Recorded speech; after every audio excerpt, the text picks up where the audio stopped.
Fanfic Corner, presented by Jennifer. The Boy with the Moon Rune Tattoo. Chapter 2. The Jelly Tart Heist, Part 2.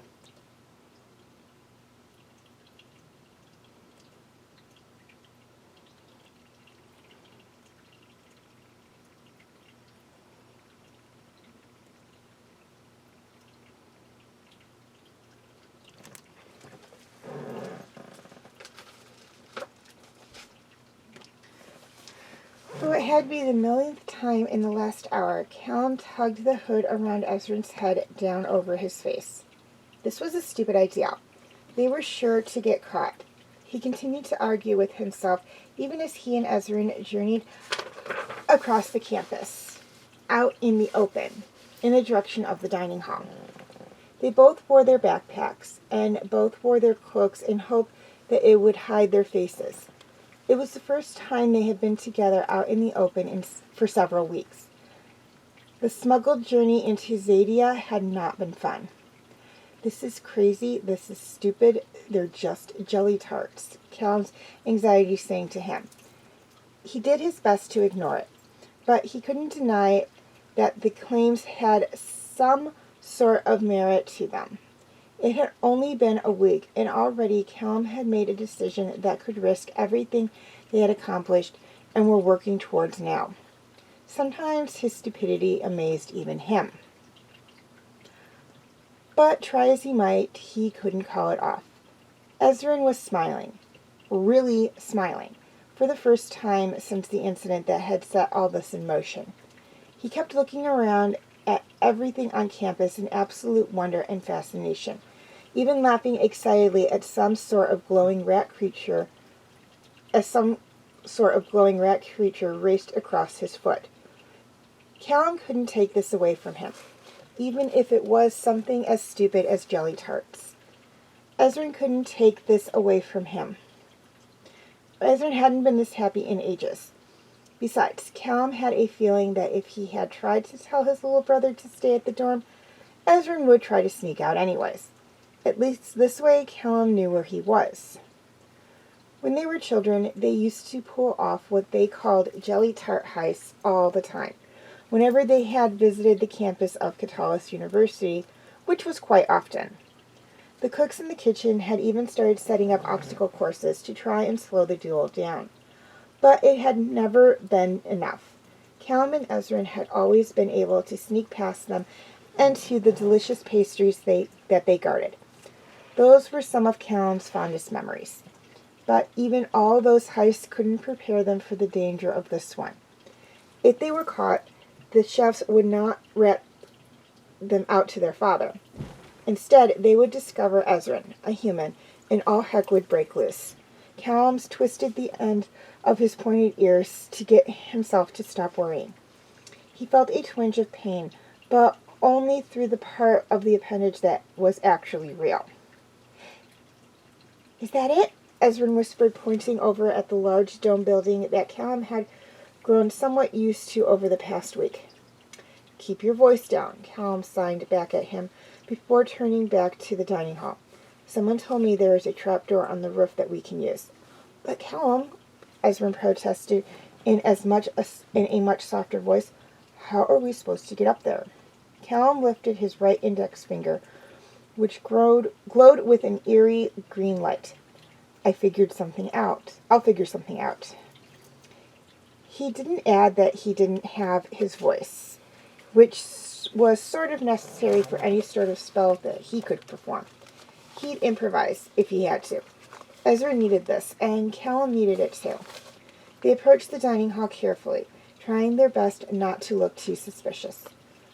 Callum's black cloak was pulled low over his face as a habit, despite the fact that he looked just as much an elf as anyone else at the university, save for the little stubs of wings on his back.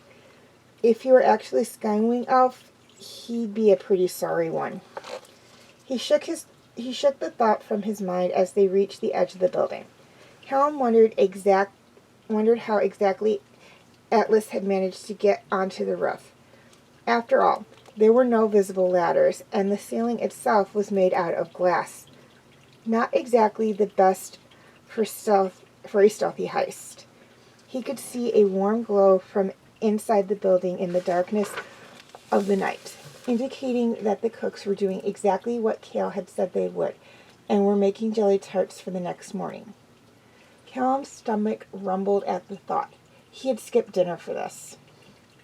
Callum, you've lost your mind, he told himself, as his eyes skirted the edge of the building, searching for some way up.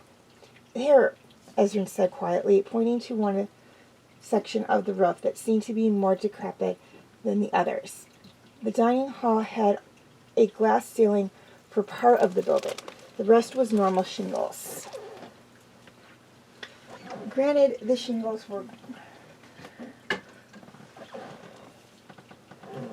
were golden-hued and seemed to be magical. What in Xadia wasn't?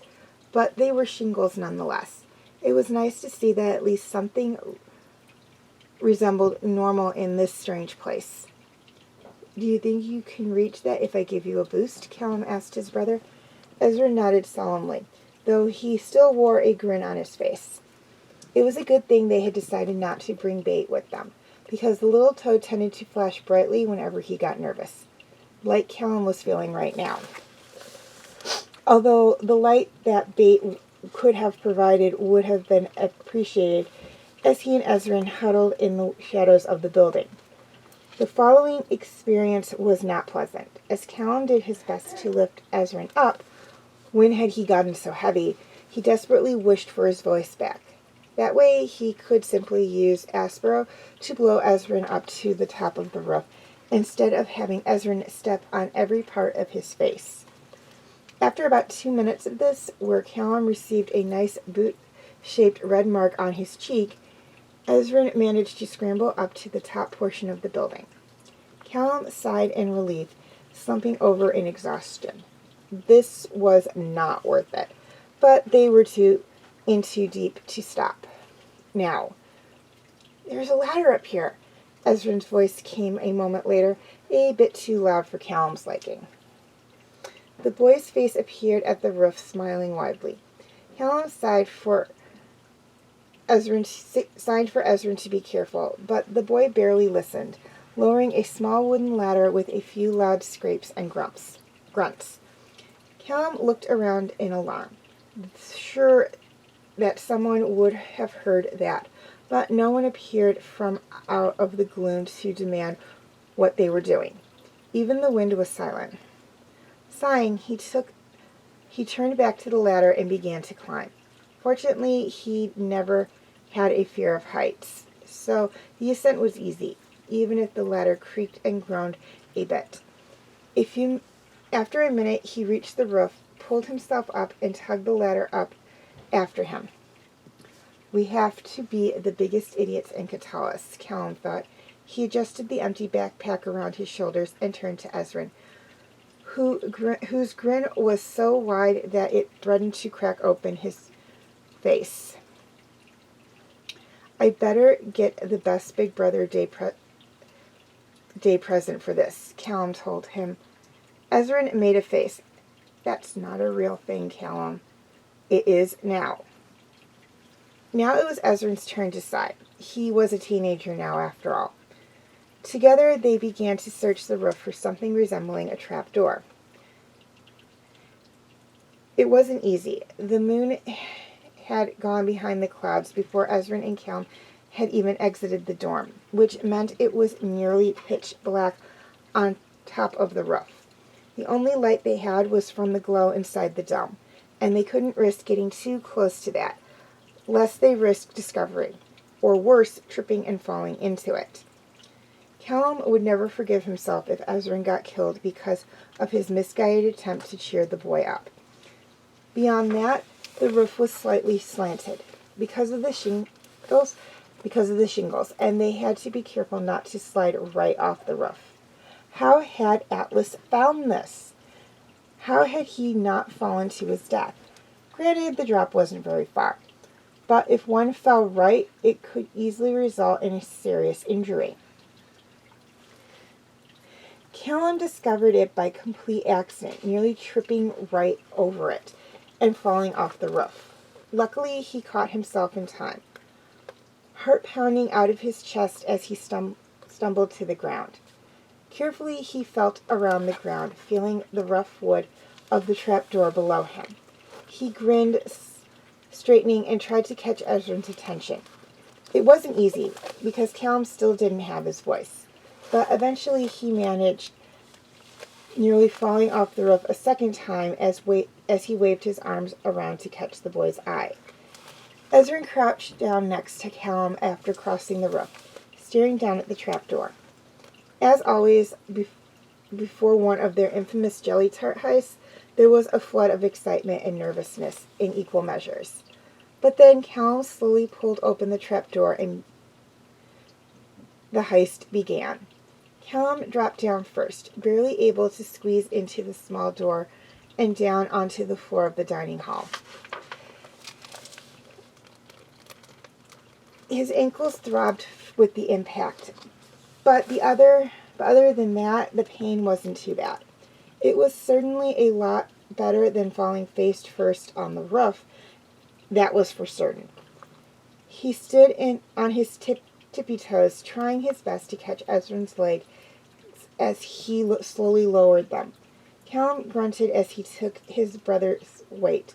He never claimed to be an athletic in the slightest. But somehow he managed to get Ezrin from the roof to the floor of the chamber without injuring either of them or alerting the cooks to their presence. Seriously, shouldn't there be some sort of campus security or something? Maybe the Xadian authorities simply assume the best of their students. Somehow he doubted it. It was far more likely that the jelly tarts were not considered high priority. The inside of the dining hall was much more intimidating at night. There was no sunlight to illuminate the room, and wherever the magical orbs were that illuminated the place were long gone. The whole space was cast in darkness, and it was only with a great amount of will and effort that Callum and Ezrin did not crash into anything as they crept through the room towards the warm orange glow of the torchlight of the kitchen. "Outrageous demand," they heard a voice with an elvish accent exclaim as they grew closer. What did the humans put in these things when they invented them? Everyone seems to want them. They probably put dark magic in it. Another elf joked, to make it addictive. Callum and Ezrin both tensed at the mention of dark magic. But Callum put a hand to Ezrin's shoulder to steady both of them. They were just there for the tarts. Nothing too serious. Unless they were caught. Then it was definitely serious. "I'll distract them," Callum signed, handing Ezrin his backpack quietly. Fortunately, the light from the kitchen provided enough light for Ezrin to see the movement of his hands. "You grab as many tarts as you can and meet me outside." Ezrin shot him a grin that made Callum feel much better. This had been a good, if incredibly risky, decision. The smile on Ezrin's face proved as much. Now the trick was making sure things didn't get too complicated. Callum straightened from his crouched position, adjusting his blue jacket, and began to run as loudly as he could, making sure to crash into as many picnic tables as he could on the way. Thud, thud, bam! As an added bonus, one of his flailing arms slapped into a metal tray that someone had left behind. With a grin, Callum snatched it off the ground and began smacking it on anything he could find. "Hey!" he heard one of the elves shout. He looked back to find that both Sunfire elves were standing in the doorway of the kitchen, glaring daggers at him with their golden eyes. Callum responded by banging the trays against the wall loudly and blowing a raspberry in their direction. Then he started to run, and the elves followed him.